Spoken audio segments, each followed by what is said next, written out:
All right, guys, welcome back to another episode of the Mouthful with Marcus. We have another important guest. That's the word I'm going to use because firstly, you're just awesome, right? Mandy, welcome to the podcast. Thank you so much. This episode, guys, is about food waste. We're going to dive so deep into understanding the issue and solving the issue. But before we get into you, Mandy, I want to read you a stat that I want your instant reaction to. All right. According to a report by the Food and Agriculture Organization in 2011, 1/3 of all food produced globally for human consumption is lost or wasted. Just this wasted amount alone consumes 1/4 of all water used in agriculture and also requires the land of China to produce it. All in all, leading to an inefficiency that costs $940 billion a year annually. It's a reality. There's some stakes to start the episode. Start off with a bang, but it's a reality. 1/3 of all food produced. Why is food waste such a critical issue to be solved? Look, that's a massive question. How long have you got? But it costs the economy. The Australian economy well over $39 billion every year. If you look at, people don't think about climate and food waste, but of course, food rotting in landfill creates greenhouse gases. We all know what they do. So, environmentally, it's an enormous issue. If you think about, the transportation of food that ends up in the bin, if you think about the energy, the water, all those impacts, everything that is you're required to do to grow, transport, buy food, all of those resources going out the window. And I think the reason why I'm so excited to have you on the podcast specifically related to this is we're in a world where issues are everywhere and everyone's harping on about why such things are so critical to solve. Yeah. But you have so many accolades in this space and you're not just another person who's jumping on a certain thing and becoming an advocate for it. You've had a whole journey before this that's led you to really understand, especially in food, why this is so important. For those that don't know you, can we have just a little bit of an introduction to Mandy Hall?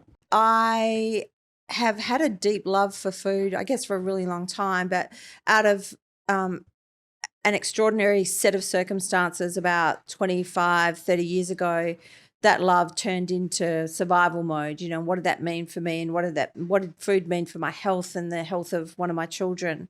And so I just went deeper and deeper and deeper. And, I was the very, very annoying friend that people just wanted to get rid of because when they got out an egg, I said, do you know where the egg's from? Do you know what the chickens have eaten that have laid that egg? Where's that beef from? Has it spent all its time on grass or did it go to a feedlot? How much grain did it eat? What was in the grain? And that became very much my life. And so it just progressed from there, with this deep love and all the connection. It grew. And so I ended up really pursuing fermentation. As you know, I did that. And then I went on MasterChef.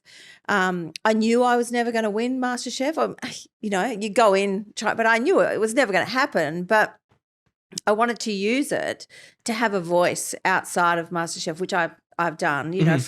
From that, I've done a lot of hosting and appearances. I've done storytelling for Tasting Australia, and so it goes on. Winner of the Hospitality Hero of at the Women of the Year Awards, which I think is pretty cool. No, that was pretty amazing. That is wild, to be honest with you. It was wild. Yeah, it's I still, I don't talk about it very much at all, but it was pretty amazing to be, up there with their extraordinary people, extraordinary women in South Australia doing amazing things in the food and beverage industry. So to be even amongst them was, out of control, really. You just pinch yourself. So going back to the entrance to the topic, because we're going to get into defining what food waste is. So you had a health, obviously you were interested in food, you're a general foodie. I know you went to go study fermentation just out of passion, had a job in media to start with. Yep. The health side of things, when did that start for you? Because you made a good point there of like, where did your chicken eggs come from? I've got this idea that, especially since I've been paying attention to my health, you are what you eats. Absolutely. So, like we talk, there's so many studies coming out about your gut health and your microbiomes and things like that. And we're going to talk about food waste. We'll get there, but I like this. Can you tell me about the health side of things? Sure. Because there's so much too, there's a difference between cucumber that's been farmed in a XYZ versus a really fresh natural cucumber that's got all of Yeah, look, Tell me about it's a really big subject though, because I was only talking to someone about this the other day, and this is the bit of the puzzle that I don't have a solve for, but I want to solve and I want to do something about. And we were talking about it is to be that discerning with food and to understand how long was that sourdough fermented for, because if you've put yeast in it, it's no longer a sourdough. I don't want to eat it. What was the ferment time? Were the chickens pasture raised? Was the beef on the hill in the sunshine? What happened? That's a privileged opinion about food. When some people are just trying to survive is what you're trying to say. That's exactly right. So, only those of us in a privileged position can afford to be that picky. And the fact that dependent on your income, your access to that food is limited. And that is something it keeps me awake at night. It's horrifying to think. So faced with those choices, there are families that maybe can't look after their health with food because they can't afford to eat. This is a whole other episode in itself. It really is, but it's something that is really bothers me. I find it really upsetting. And the compounding effect, by the way, in the sense of sometimes, the privileged position that gives you the food knowledge and the resources to have that better food almost helps you with your health in the long run to continue giving that knowledge to your kids. And if you're only trying to survive, you're stuck eating. It's a very generational, right? Yes. And it is. It's not maybe it affects health outcomes. It absolutely does. So I can't believe we live in a country like Australia where you're really talking about altered health comes by consumption of food, and you can really only benefit your health. If you can benefit your health through food, you can only do that if you've got enough money to do so. And that to me is devastating. Makes sense. And I like the idea, if we're going to tie this back to food waste, the idea that, let's say we're going into the nutrient side of things, there's this idea of circular cooking where everything gets used and then whatever's wasted is still being leveraged in some way, shape or form. E.g., you've got leftovers or wasted products from your cooking process that go back into the ground to give more nutrients to food. Yeah, that's important. You get more value out of your food that way.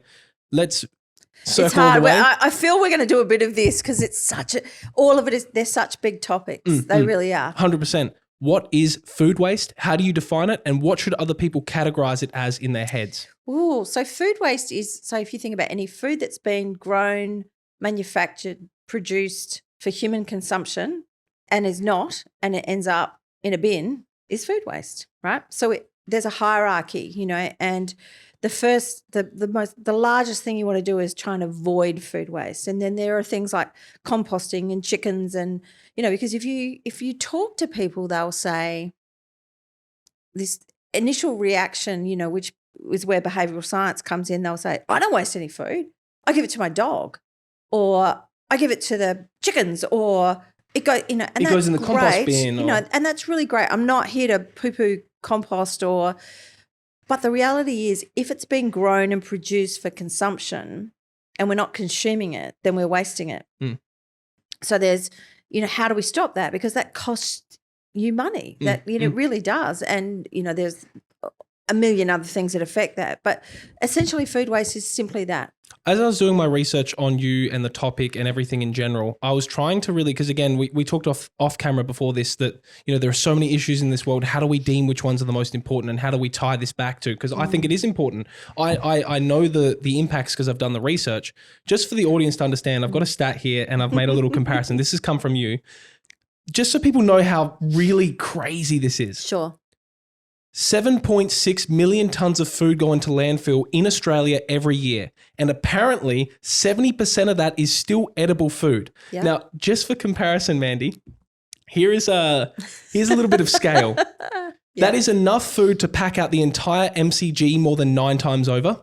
It's actually 10, but yeah. Really? Yeah. How you knew that? I just ChatGPT'd that. I don't know how you knew that. Don't trust it all the time. The same weight as 1.9 million Toyota Hilux utes stacked front to back. Oh, wow. I haven't heard that one before. It's the equivalent to 30 million fridges full of food. Right. And more than 1.5 wheelie bins overflowing with food every single day for that year.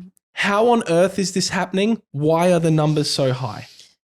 Oh, that is such a big question. But you know what I like to build? I like to take that statistic around the whole of food waste. So that's across the whole supply chain, right? Not So just everything household. from households to on farm to, if we look at that statistic, and we talk about it in meals, because I think that is where people can really Plate of wrap food. their head around.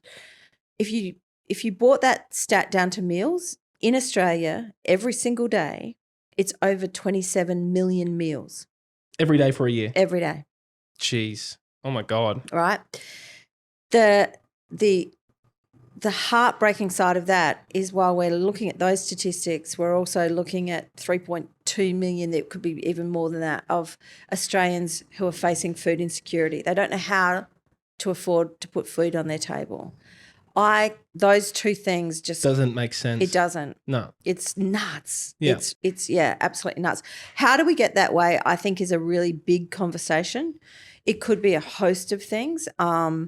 It can be, again, we talk about that privilege point of view. It can be convenience is massive. It's huge. You know, if you think about the fact that there are people who think, well, I want strawberries in winter, so I should be able to have them, and that's it. And that's all there is to it. Now, 20, 30, 40 years ago, strawberries came in summer. That was the season that you ate them, and that was it. And that's when everyone would jump on them to get them, and that's Yeah. why they'd sell out and not get wasted. Yeah. And because they were so good, you know, like let's say tomatoes, for example, that's when you'd make your passata with nonna to make it last for the whole year. That's when you'd make your jam with the strawberries to last the whole year. That's when you'd pickle the onions because they came in for 20 cents an onion. Absolutely. Why would I spend $3 on XYZ when I can get it for 20 cents and just save it for later?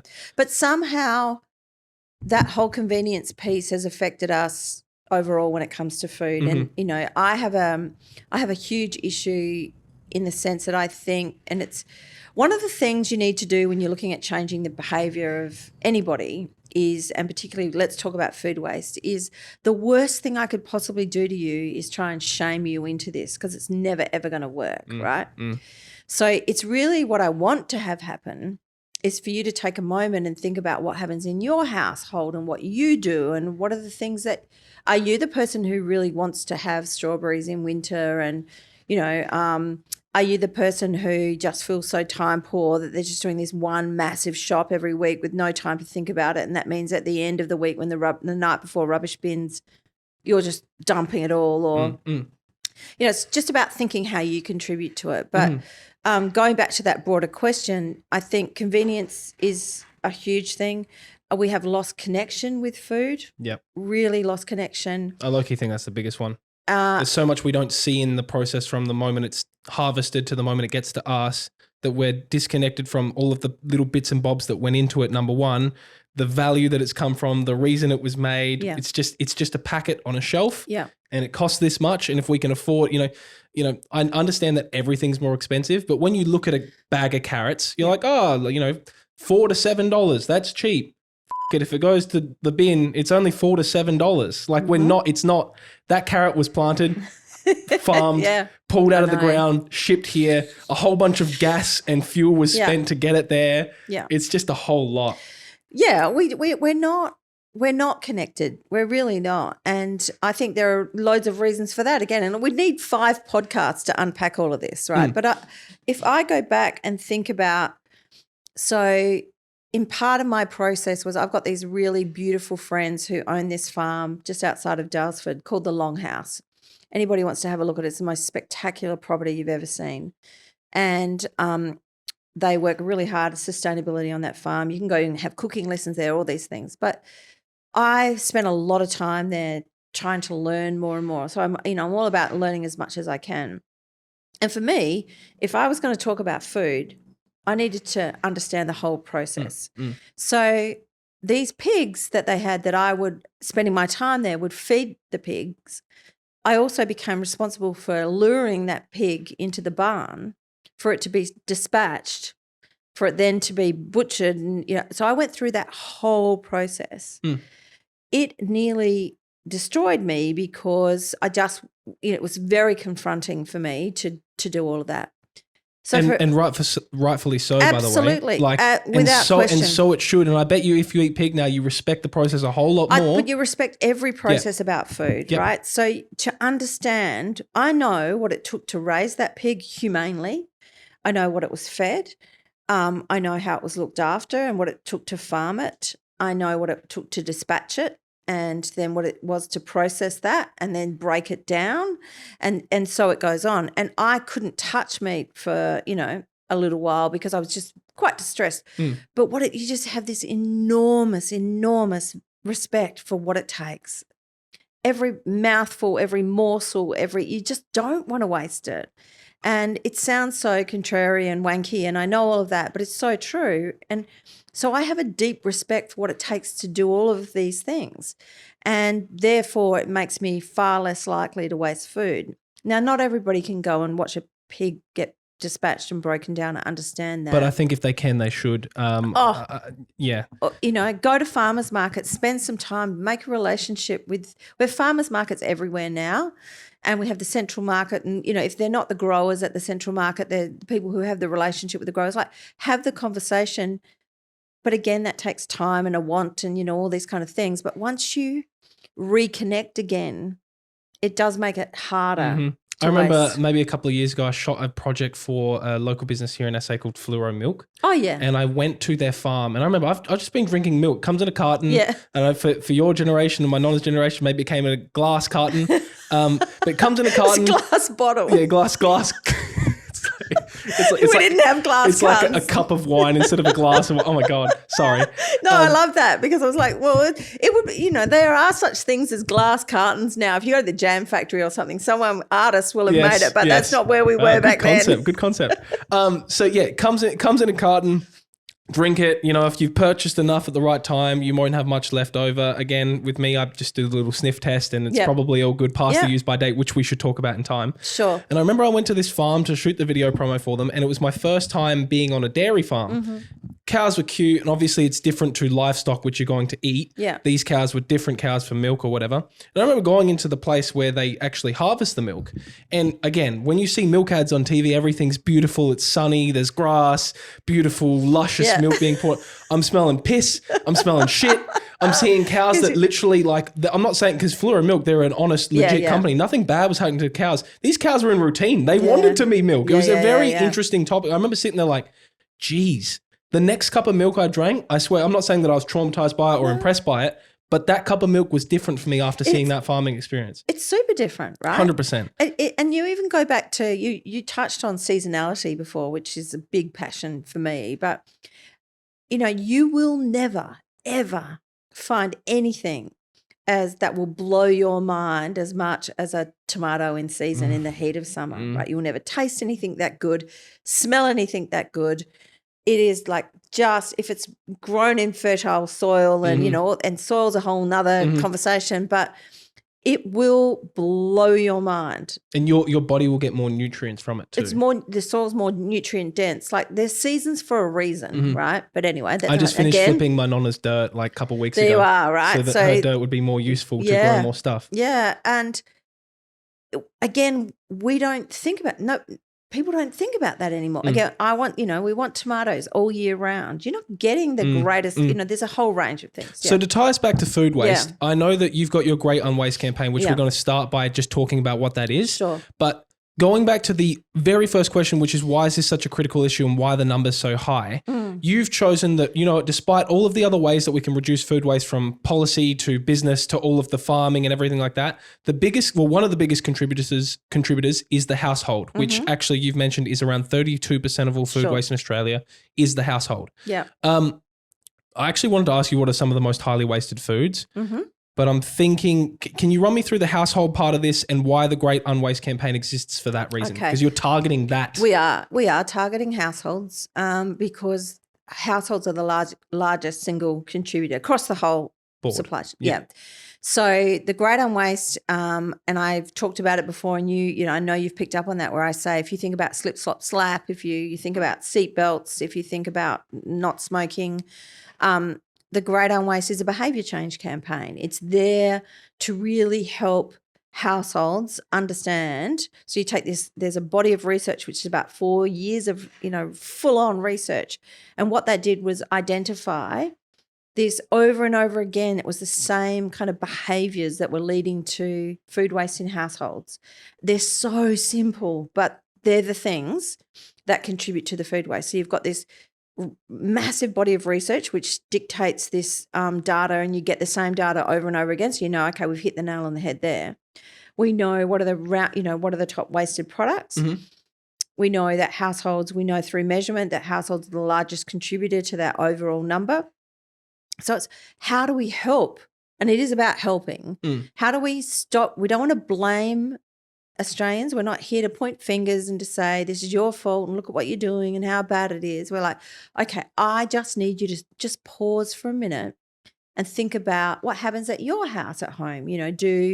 Do you let everybody serve themselves, or do you pile up their plates and they can only eat a half of it and then you're throwing that in the bin? Or do you know how to store things properly at home? Do you shop once a week? Do you shop with a list? Because we know all these behaviours. So the Great Unwaste was about showing Australians what they can do, these really simple, relatable, so easy changes that if we undertake those changes at home, the impact would be enormous. One of the things that pops into my mind that this is good, by the way. One of the things that popped into my mind as you were saying that, going back to what we were saying about cost of living, is, it's an education campaign for behavior change, but the education is important because a lot of the time it's clear. I don't think people realize what their actions are in the scheme of waste, in the sense of a lot of this seems to be happening by accident. Because the next question I had written down, which I don't know if this is the right timing, the whole cost of living thing, if everyone's struggling to put food on their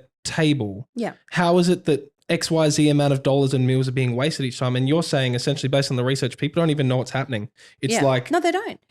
People aren't doing any like, let's face it, right? You don't go to the supermarket, wherever you do your grocery shopping, no one is rocking up. Drake Supermarkets, by the way, support local. Hey, I want to talk to him. He's good. He's so good. I so want to. I want to have a conversation with him, and I can't get through his minders. Anyway, we'll get there.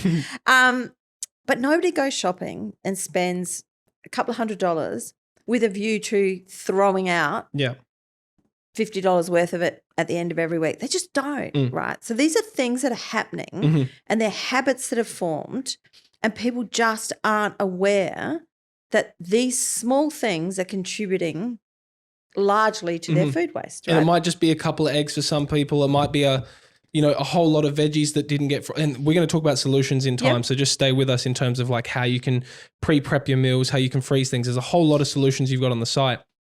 But it seems like these habits are even small things. Like I've got a question here about in terms of culture. I grew up in a place with my nonna where if you didn't finish your food, there were negative consequences.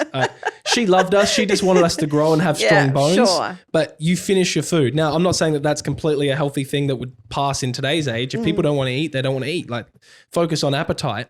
But how do we go from a place where immigrant nonna is fighting for her life to have food on the table, don't you freaking waste this hard-earned food, to, despite cost of living crisis, in the West, at least on the most part, we have enough food security that it's like, nah. I know. How's that happen? I don't think it's a conscious decision. That's the thing, right? I think that's the thing that everybody needs to really understand. It is bit by bit, again, convenience, all these loss of connection to food, the extraordinary busyness of people's lives, like it's nuts. That. It's like, in your frame of mind and then it's out. We talk about this and I think we're so flippant about it, but people are trying to do a million things at once. The expectation on parents to do 5,000 sports, to be so involved in school. It just goes on and on. Make sure their food's nutritious. It's like, no, I'm just trying to get to work and get them out of bed. Yeah. I think, there are so many factors that contribute to this. And I think it's the worst thing that we can do, because I think the thing that will stop this from progressing is people getting this sense of guilt, blame, shame, like it doesn't do anything. It's at first making these solutions first of all, making sure they're based on evidence and fact, right? Mhm. So you're not telling Australians to go off and do a heap of things because it sounds really good. You're asking them to do them because you know the impact it can make. And you need to make it really easy for them to implement Mhm. those changes. But how do we get there? I think is a range of things that I mentioned. It's certainly not intentional. We are looming very close to the tangible tips for the average punter section, which I think is important. But I've got a point here which I personally just want your opinion on. Sure. I've got a little title here that says "Show people the problem." We don't see waste. We toss stuff in the bin and it disappears from our consciousness. And I remember I was out on a walk Saturday night listening to episodes of you. I thought to myself, oh my God, like, because I walked past a bin as I was writing the note. It was like 12 at night or something like that. And I looked at the bin, I was like, wait a sec. That is so true. When the food goes in the bin, it's out of our lives. Like it goes into this magic portal that we never see again. Yeah. In terms of showing people the problem, similar to what we talked about with livestock, like you're more likely to either choose not to eat meat or choose to cherish it because you saw the animal die. Is there anything to be said about our waste management? This might be macro. Let me know if I'm barking up the wrong tree. Is there anything to be said about waste management? Like should bins be clear and see-through so we can see how much mess so we can shame our neighbours, do you get what I'm saying? Like there's so much waste. Think that you drive down a street on bin day, there are bins everywhere. They're all 4 bins and that's one street out of a whole city. I know. Where does it go? Why don't we see it? The issue with that is the research will tell you and the science will tell you that when you show people the waste, right? So if you piled up all that rubbish, that 10 times the MCG, right? Even if you did it with, artificial intelligence and showed a picture, or you did it, it's been done before where they line up tables in malls and all sorts of things. What happens is you get this initial shock and then all it does is create normal, right? So that becomes the social norm. So people look at it and go, oh, okay, well, I'm not that bad. So it doesn't relate to me, or I'm doing what every other Australian does. This is what everyone's doing. So that's your new social norm. Keeping in mind, we're not shaming anyone for using a bin. That's not what we're saying. No. But that is, so you're saying that you see a big hump of trash and you become desensitized. It has the opposite effect, right? So it literally, you have this. What will happen to people is it paralyzes them as well. So you have this instant, oh my God, and this shame factor. And then it's like, that's too big for me to do anything about. Or that's not me. I can't, there's no way I'm responsible for any of that. And yet the whole point of the Great Unwaste is like, well, actually these small changes are a massive impact that will kill the pile. But we don't, if you notice in the Great Unwaste, intentionally, we spent a long time making sure, and I work with a behavioural scientist and we do in the campaign all the time. It's about useful messaging, right? So showing you things that you can do and trying to bring some of the joy back to food and some fun. The Great Unwaste is we talk about it as being a movement, right? Because we want everyone to get behind it, just like you did with Slip, Slop, Slap. But yeah, the showing the pile of waste or the bin. So to cap end that little topic there, you're saying reconnecting to the bin cycle probably won't help. No. So seeing more dumps or bringing kids in schools, because I remember we'd get taken on tours or excursions to certain things related to certain issues. Taking them to the dump isn't a solve? No, I tell you what I think would work in schools is bring back home economics, like 100%. Teaching kids. School gardens really works, and there's a lot of people trying to do that. Like it is about that reconnection piece. That's the thing that works because if little Billy all of a sudden understands how the carrot's grown, he comes home and he talks about that, or if he's had to be the one who grew the carrot. He's not going to waste the fronds anymore. He's not going to want to see it go in the bin. There's just it's that connection piece. Yeah. Yep, I think that's very, very interesting, which leads me to the tangible tips. So, Mandy, this section here, I've written it as a means to run through the consumer-focused solutions that you've written out on the website. Sure. But I know there's a lot more to the Great Unwaste other than a tips and tricks section. So firstly, one of the main ones I saw that you've written as a solution for the average Joe in their house to solve a problem is the pack it, stack it, and chill it concept. Yeah. What is that? So, we tried to use, there's academic language or, reference points to all of this, all of it, it's formed part of this study, but we're trying to use words that are real, like you remember that, right? It's easy for you to remember. And essentially what that is if you think about the way in which we store food adds to its longevity, right? So we know, for example, that if you bring cheese home and you open up the cheese pack and you don't seal it properly, or it doesn't go in an airtight container, or whatever, it's not going to last anywhere near as long. And the minute you see that bit of mold in the corner, most people are going to throw it. So pack it, stack it, chill it relates to that. You unpack it, you see where it should sit in the fridge, kind of where does it best fit. Is it in an airtight container, or is it being stored in a way that will give it longevity?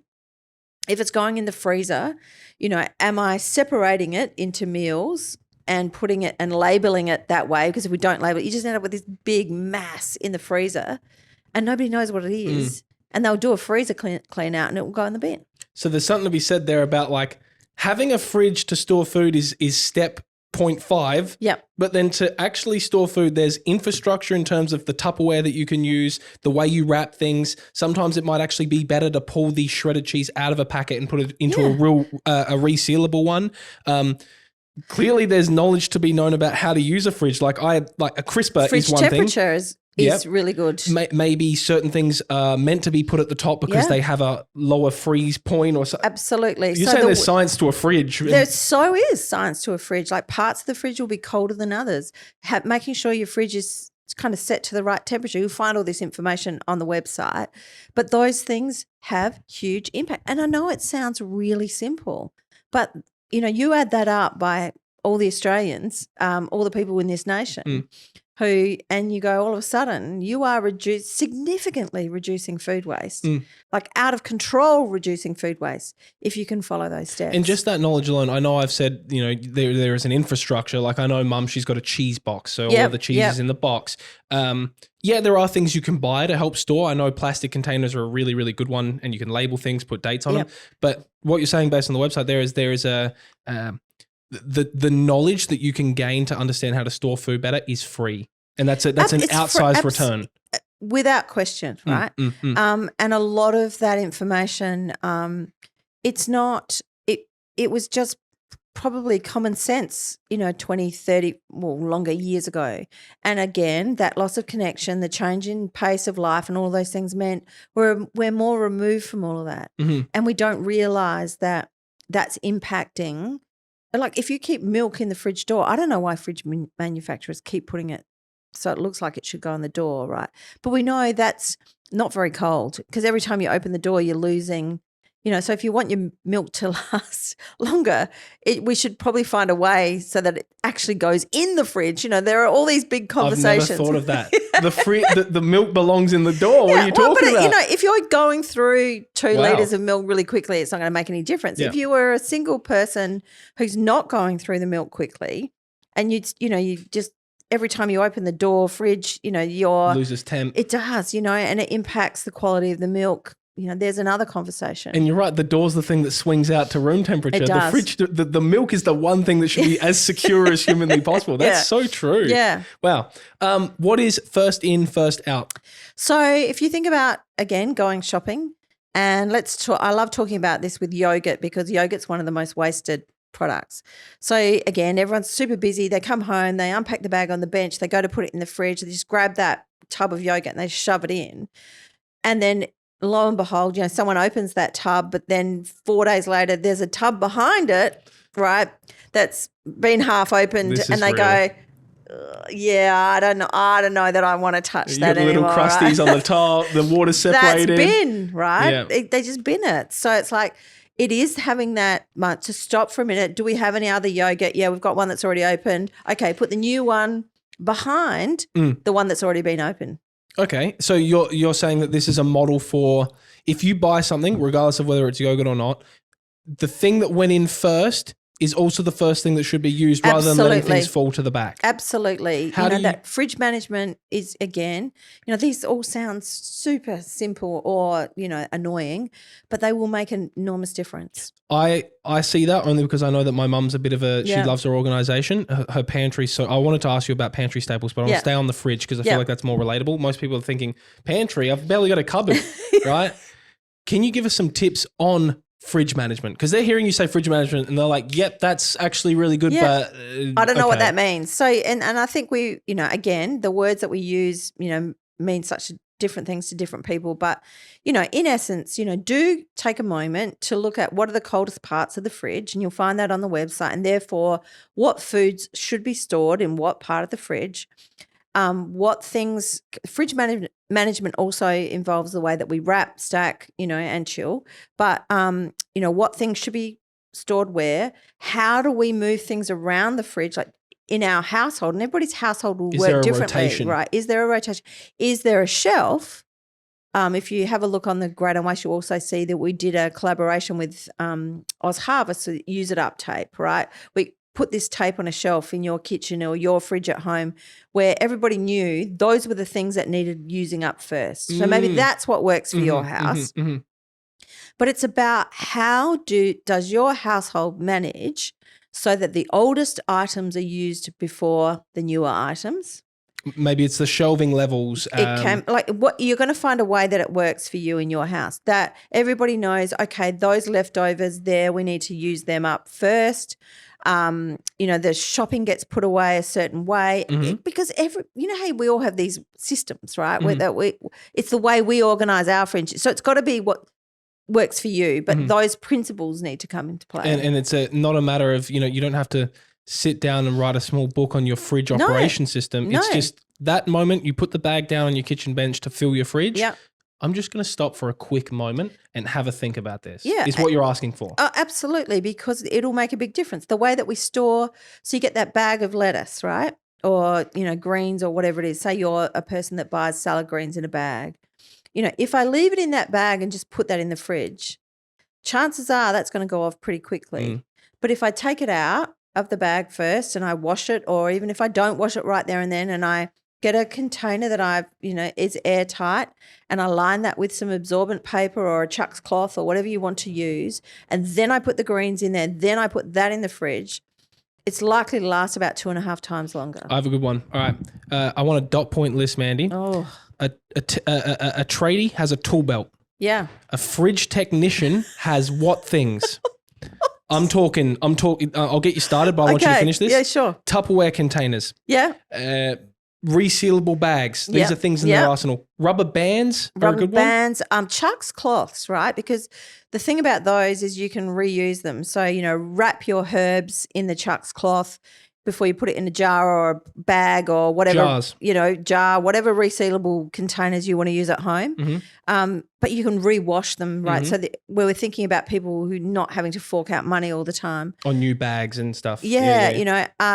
A marker for containers. If you don't have use it up tape or, some masking tape and a marker that says eat this, or, last night's beef or whatever. So everybody knows what that is, when it was cooked.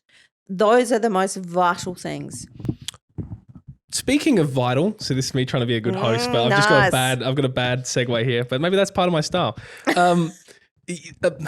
A lot of this can happen once the bag hits the kitchen bench, but let's rewind to when the bag's getting filled up at the shops. Sure. You talk a lot about shopping lists. Yep. Speaking to JP earlier in the last podcast I just released, he says, don't shop when you're hungry, right? Do you have any tips for people on how they can stick to their shopping lists? And we're going to speak directly to the busy parents now. Yeah, I know, that's so hard. Half of them are writing lists on their phone just to satisfy us. Let's speak to the busy people who are thinking, Mandy, shut up, man. I don't even have time to write a list. I know. Let's speak to them. How do you do this better? It's so valid, right? And that's the thing. I completely get it. What JP says is so true. It sounds so ridiculous because we've heard it a million times about being hungry and shopping, but it does make a difference. A huge difference. It's habit forming. I get it. It doesn't matter if the list's on your phone or if you have an app or a piece of paper or just try really hard to determine what it is that you need and stick to it. And so that's that whole, I hate saying this word because people just go, oh my God, and they eye roll. But the whole meal planning, and what the meal planning is like, don't try and plan for 3 meals a day for 7 days a week. It never works, right? Because someone's going to invite you out for dinner or the kids are going to have sport or you're going to, whatever it is. Life will happen. Yeah. So you plan for the unexpected. So that is, for example, why not on Tuesday night, if it was spaghetti bolognese night, that you were making make enough so you've got some for Wednesday. And if it gets to Wednesday or Thursday, if it gets to Thursday and you haven't eaten it, you can put it in the freezer and it becomes another meal.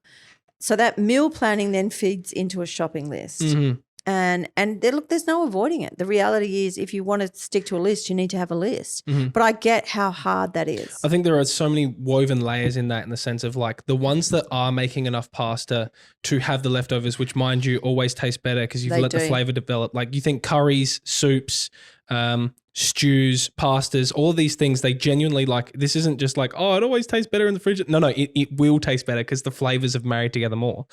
The ones who are doing the, like, let's say someone like my mum who will on purpose make more penne, for example, ready for the pasta bake 6 days later, right? Yep. And I'm going into small things like there's more to reheating your leftovers than just chucking it in the microwave. You can actually add a bit of olive oil to a pan, recook the thing and actually add more fresh herbs to it, more lime. And you can actually like, it's not just leftovers heated up. It's actually an amazing meal that you've souped up on top. Yeah. But the people doing that, Mandy, are the ones that like low-key have a family or value food, which we're going to talk about the importance of, you know, even JP said on the last podcast, learning food, learning how to cook, learning how to understand how to use ingredients. You'll get more out of them and you want to use them for more. But it's such a nuanced thing where it's like, you know, the ones that are doing that cooking and are doing the heating up and are cooking extra to have leftovers, they're probably not even going with it. Like, I don't know if my mum uses a shopping list. She just knows what she needs, but most people don't know what these staples are. They don't know what they need, right? But that's also that piece around food education, which is really hard, and some of those lost skills that, you know, there's another big piece of conversation. Make home ec popular at schools again. I swear to God, right? It's I did it in school. It's super important, but you know, simple recipes, simple techniques, simple tips that guarantee success for someone at home will make all the difference, right? Because they love what they're eating, they feel accomplished. I know there are lots of contributors to this about how busy people. I really do understand that, but there has to be a point in which you've got to carve out some time to be able to save yourself some money and eat well. Eat as well as you can, I think. I think instead of, I've got a game. This is the game that I was telling you about before the podcast. I'm worried. No, I think you'll smash it. I think this episode should be a format of knowledge for people's food IQ, despite us just telling people you need to go get food IQ, right? Because you can read cookbooks, you can watch TV shows. I'm going to read out commonly leftover food in people's homes, and you're going to try and give instant ideas on what they could be used for. And if you get stuck, I feel like I'm on MasterChef again. How are you going to use this garlic? So, Mandy, why this dish? Yes, exactly. But I can help you if you get stuck because I had the time to write some things down. Right. So, guys, these just write these down or think of them, or if you've got these in your fridge, this is what you're cooking tonight. Ready? No pressure. Leftover barbecue sausages from the weekend. Oh, sausage casserole, right? Ooh. Yeah. So I would add a tin of tomatoes, some curry powder, some onion, let that simmer away with some mash. Nice. There you are, done. Another one is omelets, guys. One thing that my nonna loves to make is she cracks up eggs, slices the sausages up, refries them with some onion, cracks over the eggs, boom, done. Done. The last few pieces of your bread loaf. Oh, see, there's a whole range of behaviours about freezing bread, right? Oh, yeah, freeze too. So we won't get into that. But if you've just got the last two and you want to eat them or you want to do something with them, where are we with that? Should I give you I've got two here. No, you go. Well, because I would blitz them up and put them in a container and keep them in the freezer as breadcrumbs. Yep, That's breadcrumbs what I would for do. schnitzel, guys, for coating things. But you could just keep adding to that container in the freezer, right? You just put it in there or snap lock bag or whatever your storage choice is. Yeah. Yeah, and that's the good thing because I've got French toast here as an option. Yeah. But that's eating it, probably once it's too far gone, but it's okay because you're soaking the bread. Absolutely. I like the idea of, and this is an interesting one. Maybe we'll just pause for a moment. If an item or an ingredient is going out of date and you're trying to save that last little bit or extend it a little further, I know you said you put the breadcrumbs in the freezer, but if the bread was already stale, but then you're freezing, can you revive things that are already dead? Yeah. So if you if we talk about bread, right? Right. If you had bought a baguette, for example, and it was sitting on your bench and it all went soft and stale and soggy, but it doesn't have any mold on it or anything. If you sprinkle that with water and put that in the oven, it'll crisp up and it will be beautiful and fresh inside. And you ought to swear it's like you've just been to the baker. You're not doing yourself any harm if you're taking stale bread and turning it into breadcrumbs, which you could either use in a dish to make it go further. So if you were making meatballs, you take, quickly, that would extend that mince by another 30%. Yeah. Gives you more and more. But nothing's happening to it if it's sitting in the freezer and you're just going to use it, whether it's to crumb schnitzels or in meatballs or, whatever else you do with breadcrumbs. Or let's say you had veg. Here's a good one for that. You take those stale pieces of bread, you blitz them up, you put them in a fry pan with some olive oil, some salt and pepper, if you've got some dried herbs. Pancreato.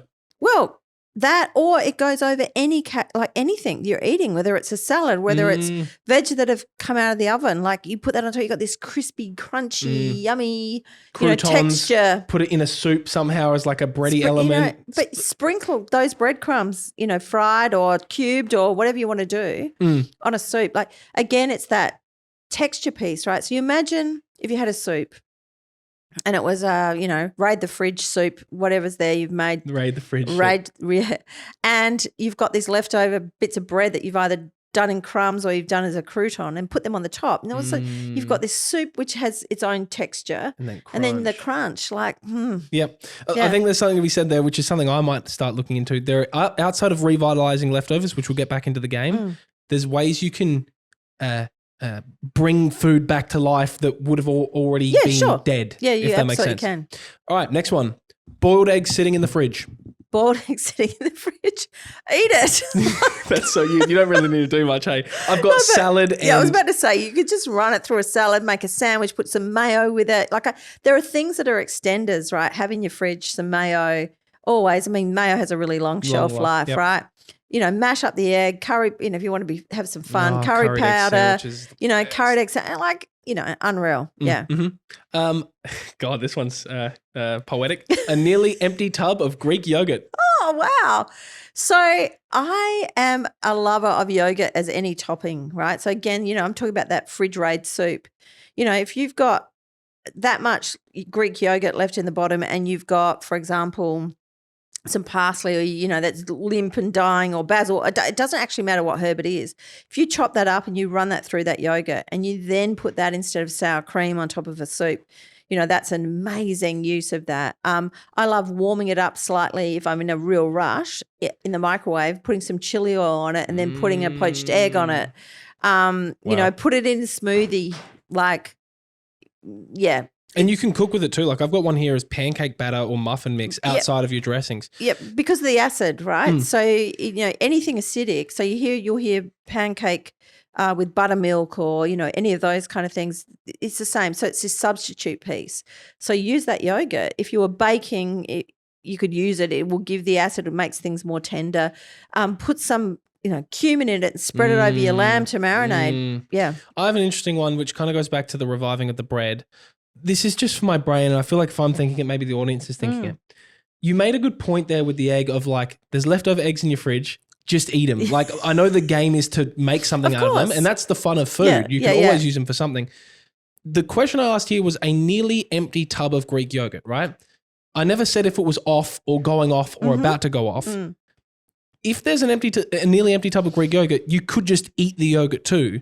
But where I was going with that is, the food waste part of this is that the yogurt's probably 3 days past. Yep.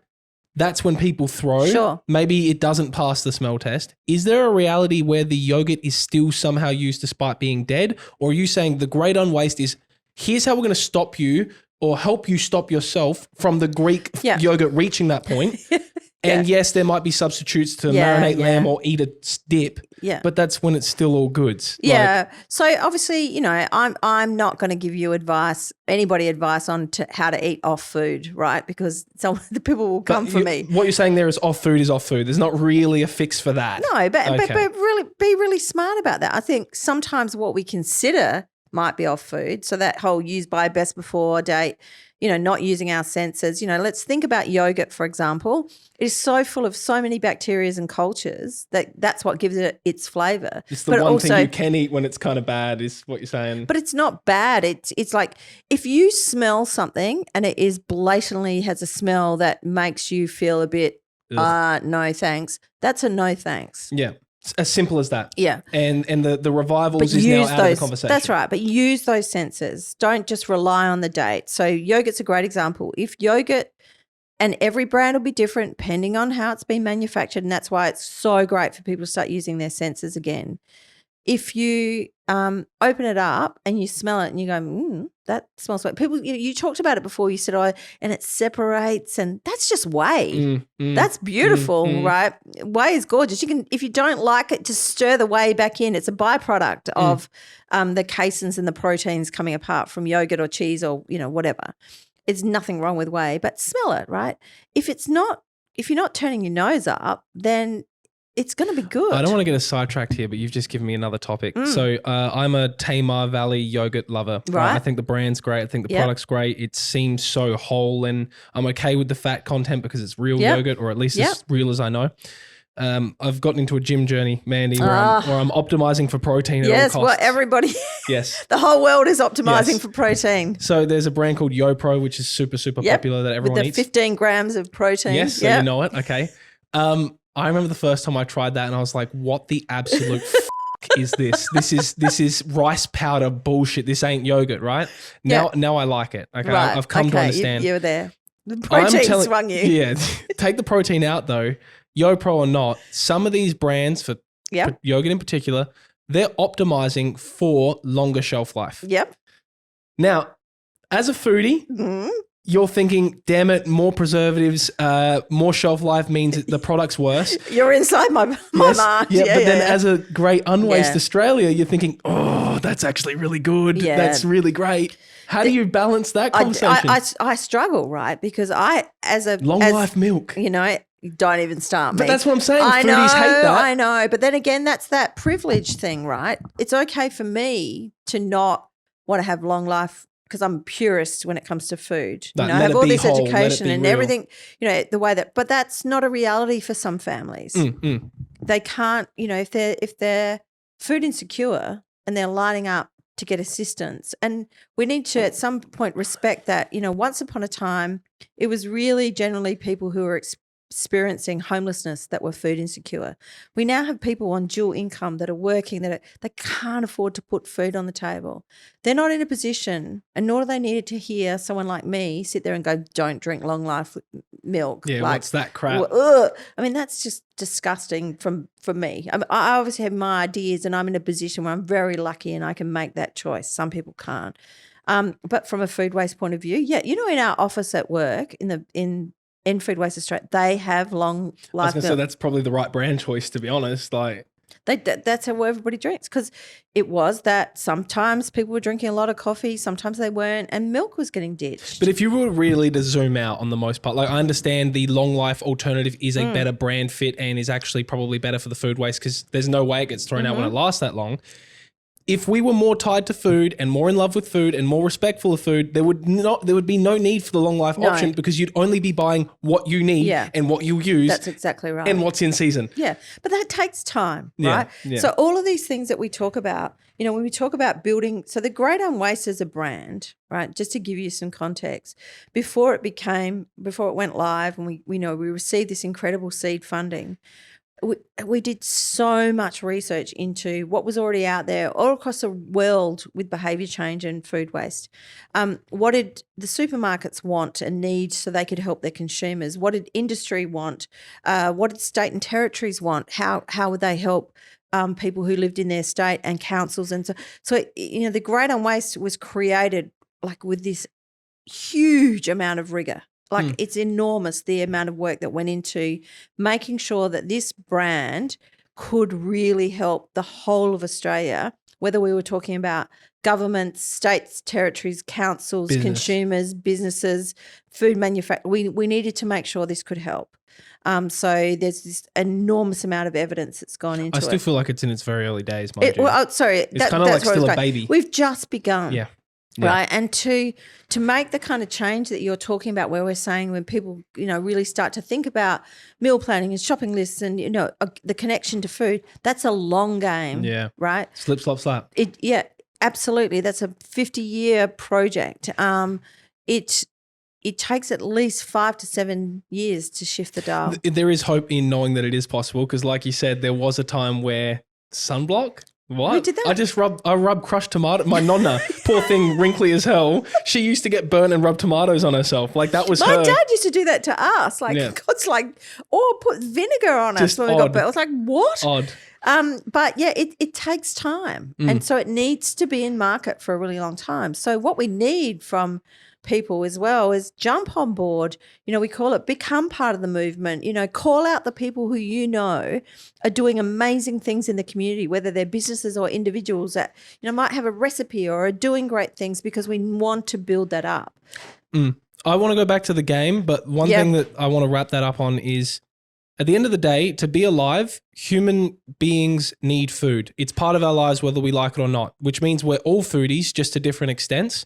And for the amount of time, money, thought, effort, grocery shopping, preparing, even just sitting down to eat, dishes, for the amount of time that food is involved in our lives, I'm telling you, the more you know about it and the more you care about it, the better your life will be. You know, whether it's from a social aspect, from a career aspect, from a status aspect, because I know that there's a lot of people whose creativity gives them status with food.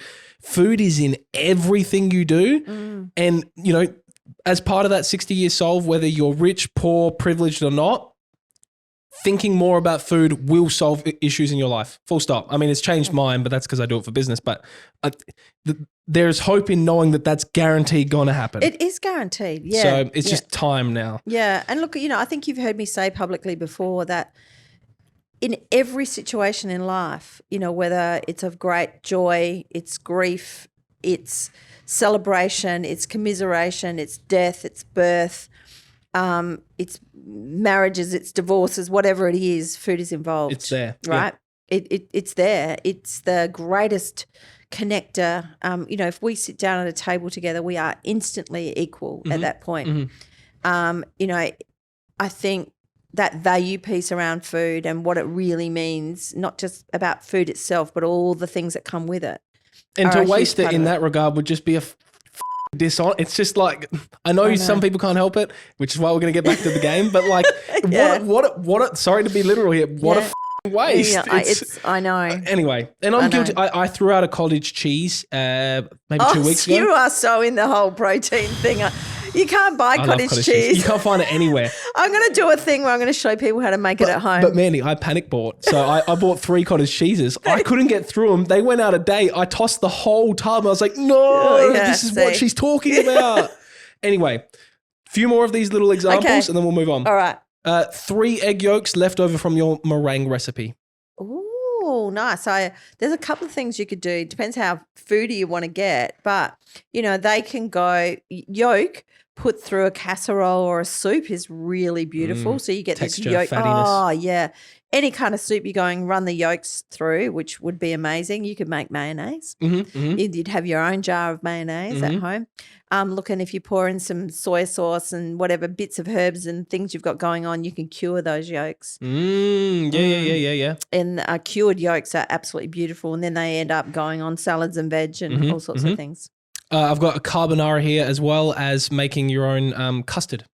Oh, yes, custard. Custard's a good one. Yep. But the next one would be, this one should be an easy one. And Okay. the audience guaranteed has this. I hope you guys are thinking of them as we are. Shredded cooked chicken breast, Woolies chicken or Coles chicken or Drake's chicken. What do they still the bachelor's handbag, right? The chicken. Yeah. Do you know that? Next time I come and bachelor's see, I'll show it to you. That's great. So yeah, look, like so many things. You could turn that into tacos. You could mix it with mayo and herbs and a bit of celery or onion or whatever you've got, and it's amazing chicken mix for sandwiches. Is absolutely beautiful. You know, you can make a little roux with butter and flour and some cream or milk, and then shred that through.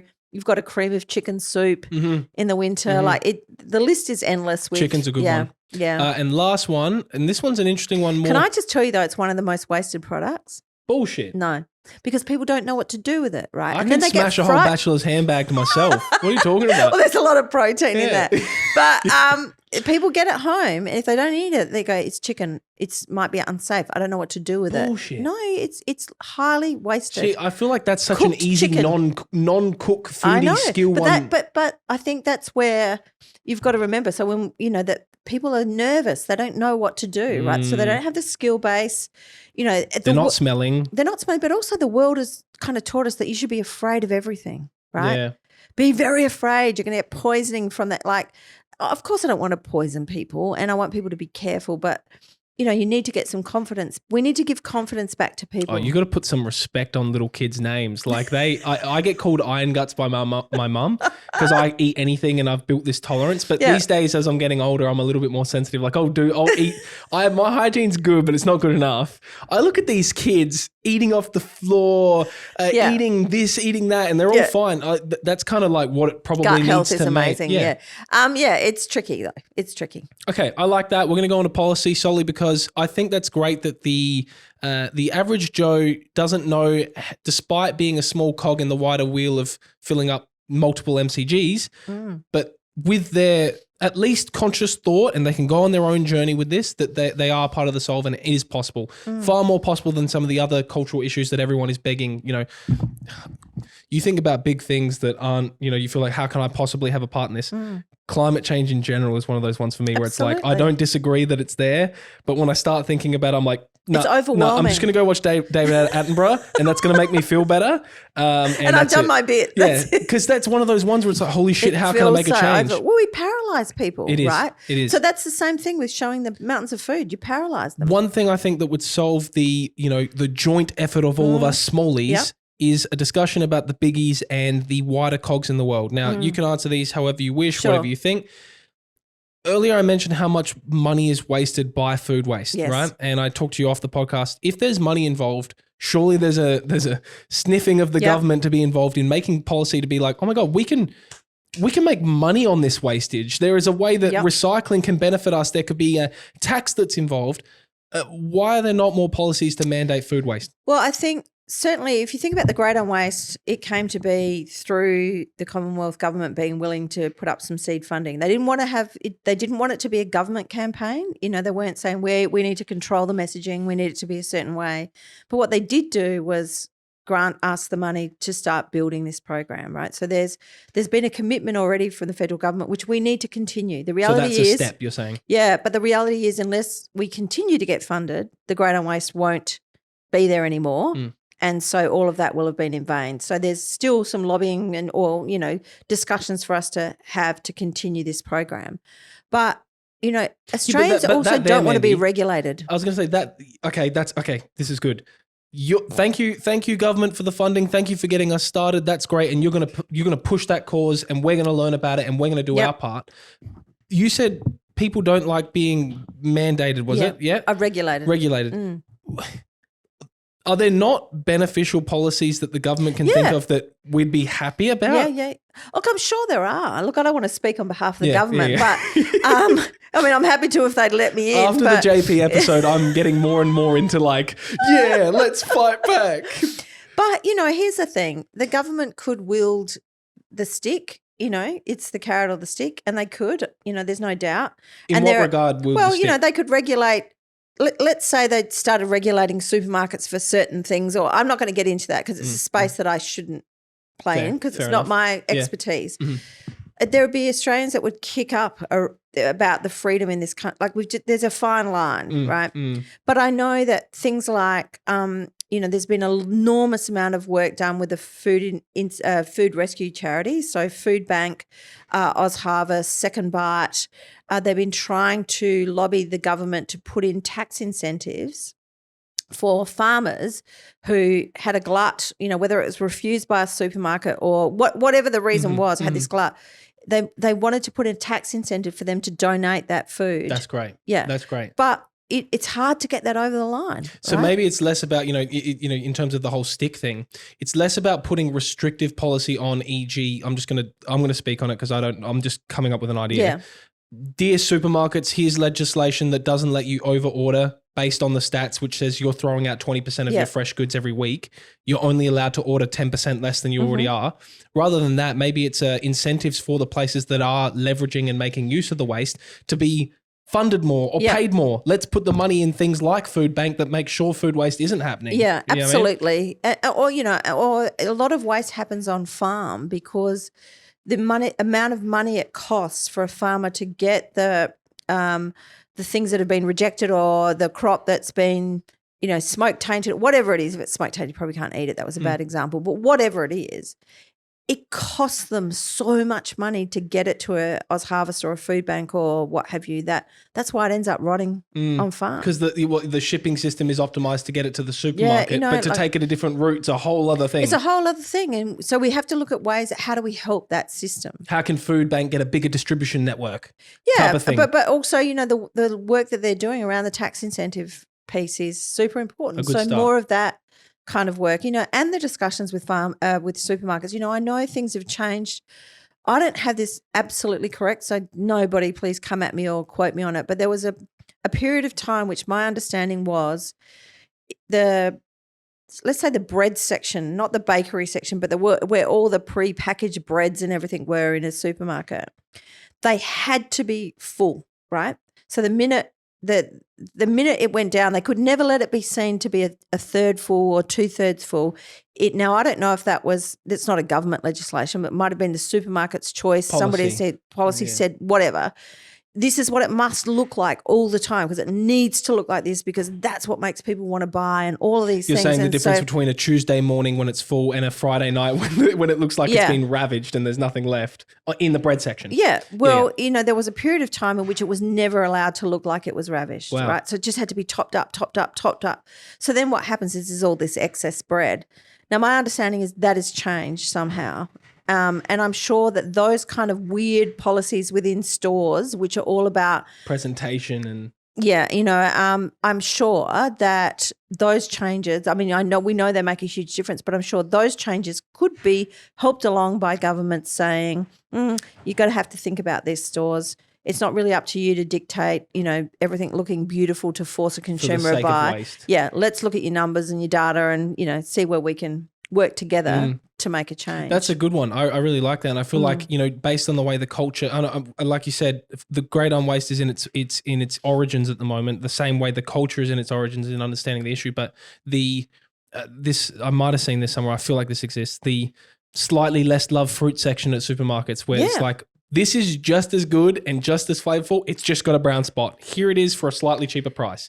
It's a great example, right? And how nuts is it? It's not even just that it's got a brown spot. It'll be like there was Oblong. It could be oblong, or the cucumber could have a curl, or the apple might be 6.5 centimeters in diameter instead of 5. And that's getting rejected. People right? drive to Wayville on a Sunday to get those curls. I know. What are you talking about?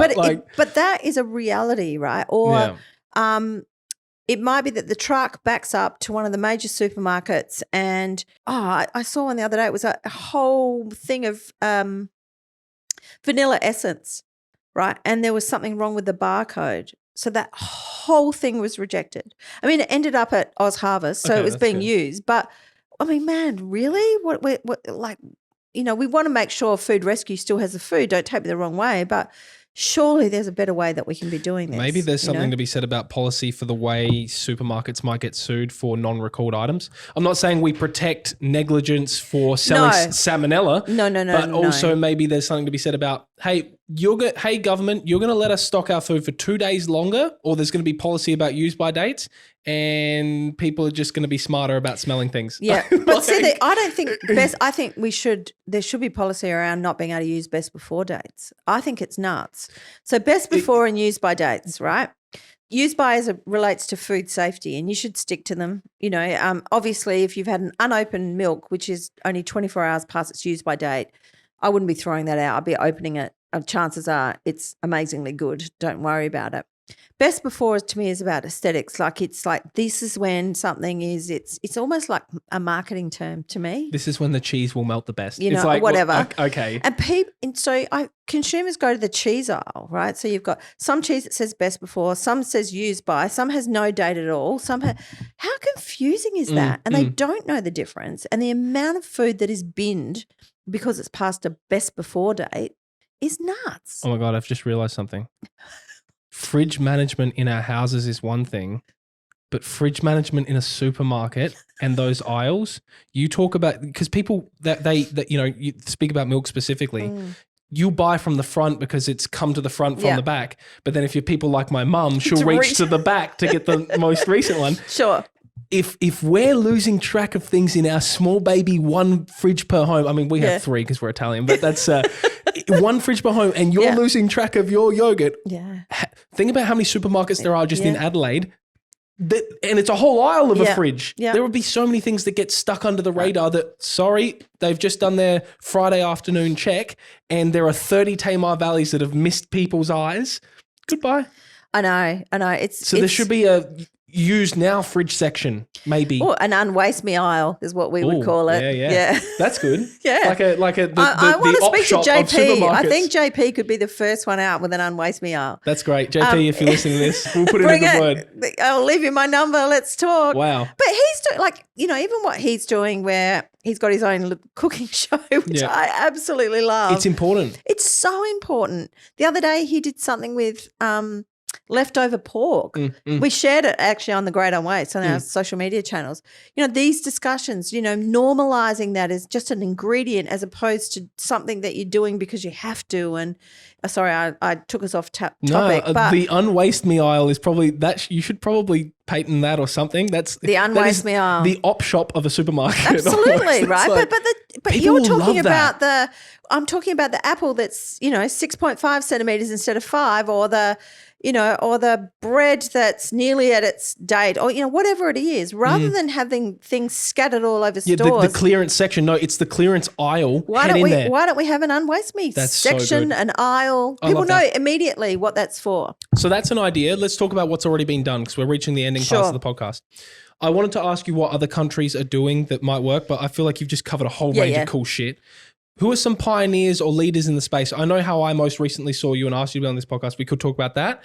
But anything along those lines, e.g. circular cooking, restaurants. Look, I think certainly chefs are really doing all they can, and they're not, they're doing it from, here's the thing as well, people are missing out on extraordinary flavour. If you think about what some of the stuff that's happening in chefs, Kane Pollard, Karina Armstrong, I'm talking about South Geniuses.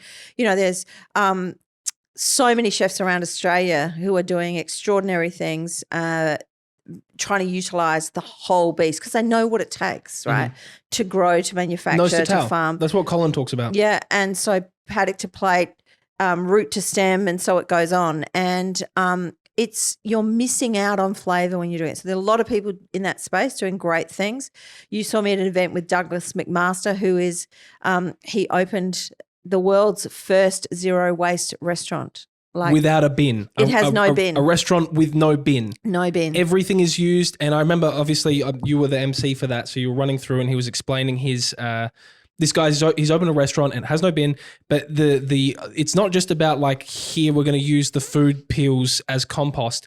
He's built systems where even his was he talking about his plates are made a certain way? So the wine bottles, for example, an empty wine bottle, that will be broken down, that glass will be broken down into a sand. That could become a plate or... The whole ecosystem. Everything. I'm not just talking the food that you're eating. Everything in that place, like he's doing deals specifically with farmers so that... They're packaging. Yeah. I'm not just going to buy your cucumbers for my menu.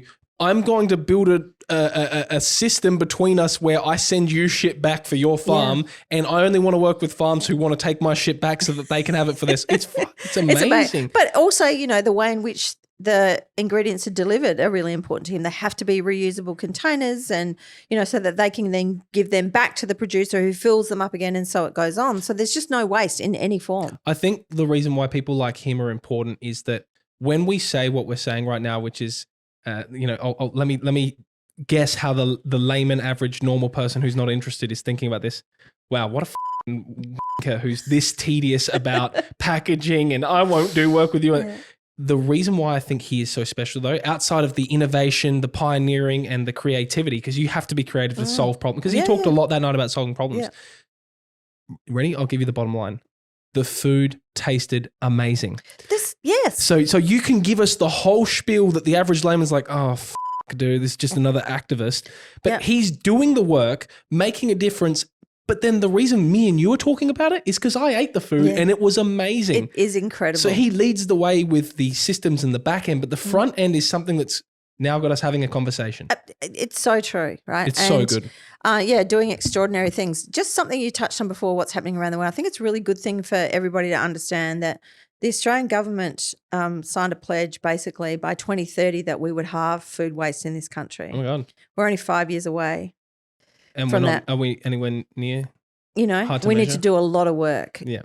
So it's, and I'm not saying everybody needs to jump on board so that we, that's the only reason we're doing it. There are a lot of reasons, obviously, but the Great Unwaste has to be around for a really long time. We have to be having these conversations. We have to help hospitality, who's, it's very hard for small businesses. We have to help households, food, institutions, whether they be hospital, etc. It's a big job to be done, and we really need to get in there and do it. I think there's incentives there for the, people making content, the content creators out there, the chefs out there. Right now, at the end of the day, like even me, my whole business is built off of an engine of making food videos, right? And you think, how in this world are we going to stand out and have people talking and growing our business? There is leverage to be had in this part of the conversation of, look, steak and fries are great. We love our prime cuts and we love our fried potatoes and we love our, dopamine-ish food. But, you go back to the whole nose to tail cooking or from farm to plate and all of these things. If there is a little nook or a little section that hasn't yet been explored, like I remember that night that I ate with you, we were having kangaroo fillets instead of regular steak. He was using bushes from around the area. Using bushes. These random bushes and just and then his dessert. There was just all this forage stuff that it was really, really creative. If I had the menu in front of me, I'd read it out. But the point I'm making is I'm eating the equivalent of what would have been the beautiful steak with the nice jus, which everyone is looking for when you go to the restaurant. To the chefs out there who are wanting to stand out, I'm not saying you need to become an activist to get people's attention, but there are a lot of ways that it's in your best interest. I shouldn't be speaking to chefs. This is not my place. I was going to say it is in your best interest to do the whole nose to tail thing because you can get not only more out of the animal, you can save your business money, but you can also really impress people with that crazy ass oxtail offal. I shouldn't be saying this. I'm not a chef. I'm sorry, guys. No, I know what you were saying, but here's the other thing. There's the flip side of that coin is that it's so hard for hospitality too, because in the same way that, we talk about not valuing food and that connection, I've seen people, some people want to go to a hotel and they want that schnitzel. Yeah, what are the customers going to buy? Hanging off the plate, right? Yeah. And if it's not hanging off the plate, then you've ripped me off. I mean, they won't eat it. They'll only eat half of it. So plate waste is an enormous thing. Value for money.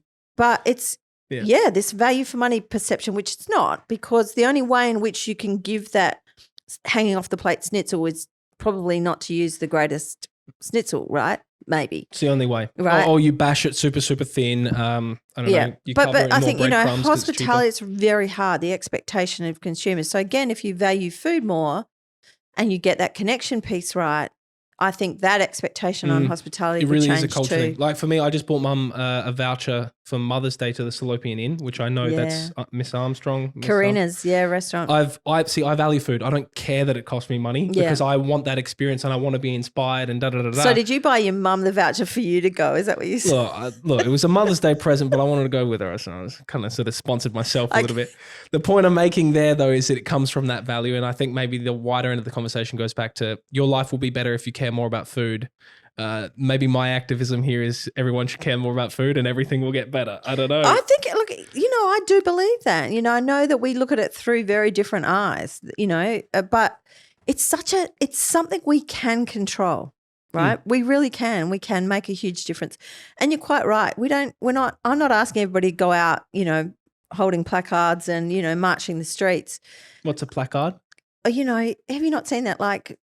Have you seen the dude with the sign? Yeah, right. That's a placard, okay, right? got it. You're not You know- saying not everyone needs to be an activist No, on they the street. don't, right? But you can contribute greatly to the betterment of your future and your kids and your family and the people around you and your neighbours by doing some pretty simple stuff. Mm-hmm. Mandy, what is your final bit of advice to aspiring foodies, chefs, common people in relation to food waste? Look, I think, we've talked about it over and over again, is that, look for the information, get on board, stop. One of the things that happens a lot is people say, I'm not being dictated to. We're not dictating to anybody. It's to try and help and, be receptive to the messaging, celebrate the people that who are out there doing great things, because it builds a movement, and that movement, it can only be positive. This is about being able to get the most out of your money. It's about, changing the planet and making it better for the planet. It's about, really, I guess, getting back to what's really important to us. And there's some of those things are the basics. But yeah, join us, jump on board, have a conversation. I'll happily answer any question. But don't think of it as being lectured to. Just think of it as the greatness that we can really achieve together. And think of it almost as an excuse just to think about it more. Yeah. Even, both of us, our careers are in food, and it's still crazy how monotonous food can become in your life, and the decisions that I'm wasting food when I'm not thinking about it. Just have a think. Yeah, it is. Just stop. And that's what I say about that pause, and the question we ask at the Great Unwaste, and if you see ads outside, you'll see it says, are you wasting more than you think? And that's not because we want you to feel bad. It's, can you just take a second and think about what's happening in your house, and then what can we do to help? Mandy Hall, everyone. Guys, there'll be all of her links down below. I think it's been a great, I feel very inspired by this, and I hope that you've learned a little something that you can use to not only save money, but save time, energy, stress, and, look after Mother Nature. Thank you. Cheers. Thanks.